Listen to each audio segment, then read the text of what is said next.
Lisa Bartles here with a quick, low prep activity to bring some physical movement into your classroom. You're going to use this activity when students have completed a worksheet that you want to discuss the answers, whether it's a homework worksheet or something they've completed in class. Normally, I would stand in front of the room after kids have finished and we'd talk through the answers. Maybe I'd work some of the questions out on the board for them or demonstrate for them, and I'd take questions and have kids check their own paper and make corrections. So this is a twist on that activity that incorporates more physical movement and is more engaging for students. Once kids have completed their worksheet, I'm going to pass out a whiteboard marker to write on their desk or a post-it note where students can write on their desk to each student. I'm also going to assign every student a couple of questions from the worksheet that they're responsible for. It can be anywhere between 1 to 3 or 4 questions, depending on how the ratio works out with the activity that you've just finished in your class. And students will write on their desk the numbers of the questions you've assigned them along with their answers. So that's kind of an answer key. And once that's finished and there's answers on all the desks in the classroom, now everybody's going to stand up and circulate around and check the answers on the desk against the answers on their paper.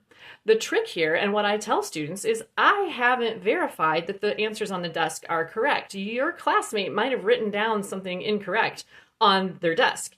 And so you have to make the determination if the answer key is correct or not. So when you get to an answer on a desk, if the answer on the desk matches your paper, it's probably right.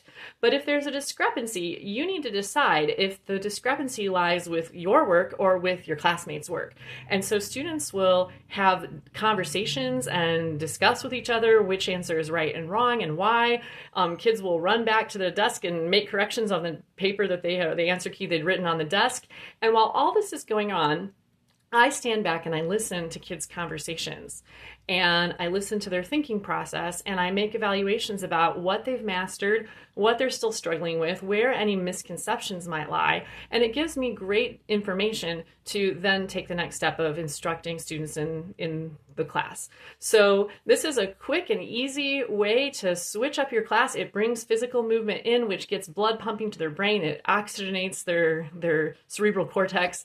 It also helps kids have conversations about the content. It has them take ownership, and it's more engaging than just doing a check in front of the whole class where kids are able to check out. They can't check out on this because I can see if they're walking around and checking their work or not.